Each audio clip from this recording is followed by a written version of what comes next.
Serial lady special में मेघना और ज्योति के बीच हुई जबरदस्त बहस। आज ज्योति ने मेघना पर उठाए हैं कई सवाल, लेकिन ऐसा क्या हुआ जिसकी वजह से मेघना पर ज्योति को सवाल उठाने पड़े, देखेंगे इस रिपोर्ट में। तू मेरी फ्रेंड है ज्योति, मैं तेरे पे भरोसा करती हूँ। हाँ, मेरे को तेरी जरूरत है। एक मिनट। वो शाम में चाली में बैठ के गप्पे मारने वाली दोस्त की जरूरत है, ये नहीं पूछा मैंने पूछा बिजनेस में काम करने वाली ज्योति की जरूरत है या नहीं। सीरियल लेडी स्पेशल में आज मेघना और ज्योति के बीच जबरदस्त बहस हो रही है। भाई बात ही कुछ ऐसी है। दरअसल मेघना फाइनेंशियल कंसल्टेंट संतोष को अपनी कंपनी का हिस्सा बनाना चाहती है। आफ्टर ऑल संतोष ने मेघा की कंपनी को आगे बढ़ाने के लिए कुछ खास आइडियाज जो दिए हैं। अब ज्योति के रहते संतोष मेघना को आइडियाज दें, ये बात ज्योति को बिल्कुल रास नहीं आती। उसके बाद ज्योति ने मेघना के सामने एक ऐसी शर्त रख दी कि मेघना के भी होश उड़ गए। क्या है वो शर्त, सुनिए जरा। ये सारे सवालों के जवाब मैं देखो दे दी। अब भी देखो जो मन में आए ना बात मुझसे पूछ लेती, प्लीज मेरे को माफ। उसको नौकरी पे रखने का है, क्या सोचेगा वो मेरे बारे में? मेरी टीम के लोग मेरी बात नहीं सुनते करके बोल देती ना, जो मन में आ रहा था वो बोल देती, क्योंकि पहले तो हम टीम हुआ करते थे लेकिन अब सिर्फ। जी हाँ, ज्योति ने शर्त रखी है कि कंपनी में या तो संतोष रहेगा या फिर ज्योति।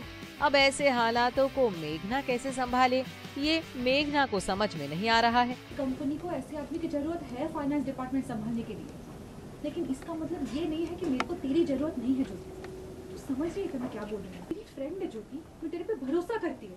हाँ, मेरे को तेरी जरूरत है। एक मिनट। वो शाम में चाली में बैठ के गप्पे मारने वाली दोस्त की जरूरत है, ये नहीं पूछा मैंने पूछा बिजनेस में काम करने वाली ज्योति की जरूरत है या नहीं। क्या ये अदालत खोल के बैठी यहाँ पे? एक बार बोला ना तेरे को कंपनी को तेरी जरूरत है करके, तो फिर उसे क्यों नहीं बोला? उससे क्यों नहीं कहा कि ज्योति भी बराबर की हिस्सेदार है, हमें उसकी भी बात सुननी चाहिए। चलिए मेघना, आप ही बता दीजिए कि क्या है पूरा माजरा। मेघना जानबूझ के किसी को हर्ट करने नहीं निकली है। वो सिर्फ अपने बिजनेस के बारे में सोच रही है, और मुझे लगता है अपने बिजनेस के बारे में इमोशंस और फ्रेंडशिप्स को बाजू पे रख कर सोचना is not a bad thing. It's just that ऐसे बार्गेन में ना हर कोई अब मेघना कोई बिजनेस वुमन तो है नहीं पहले से तो वो एकदम टिपिकल हाउसवाइफ रही है। तो उसने जिस तरह से अपनी लाइफ में लोगों को संभाला था, वो अभी भी उसी तरह से संभालना चाहती है, लेकिन अब वो बिज़नेस को प्रायोरिटाइज़ कर रही है, और उसकी वजह से लोग ऑफ कोर्स बुरा मानेंगे। उनको ऐसा लगेगा कि वो बदल गई है, लेकिन वो बदली नहीं है। वो सिर्फ बिजनेस, जब बात बिजनेस की आती है, जब बात काम की आती है, तो मेघना बहुत प्रोफेशनल है। ये लोग समझ नहीं पा रहे हैं। सो आई थिंक यही डिफरेंस ऑफ ओपिनियन है जो इवेंचुअली मेघना और ज्योति मिलकर सॉल्व भी करेंगे, क्योंकि फ्रेंड्स को छोड़ने वाली और अपनों को भूल जाने वाली तो मेघना है नहीं।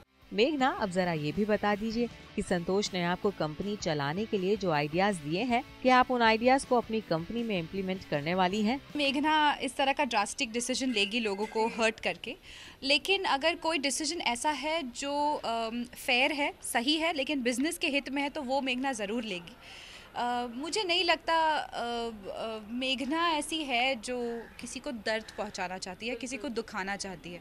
लेकिन अगर उसके आगे बढ़ने के एक दो फैसलों से कोई हर्ट हो जाए, तो ये वो समझती है और उसको कॉम्पनसेट करने के अलग तरीके भी ढूंढती है, लेकिन बिजनेस में वो दोस्ती को इंटरफेयर नहीं करने देती। अब मेघना ज्योति की गलतफहमी को कैसे दूर करती है और कैसे सारे हालातों को हैंडल करती है, ये देखना वाकई इंटरेस्टिंग होगा। मुंबई से शिल्पा पाटिल की रिपोर्ट, E24।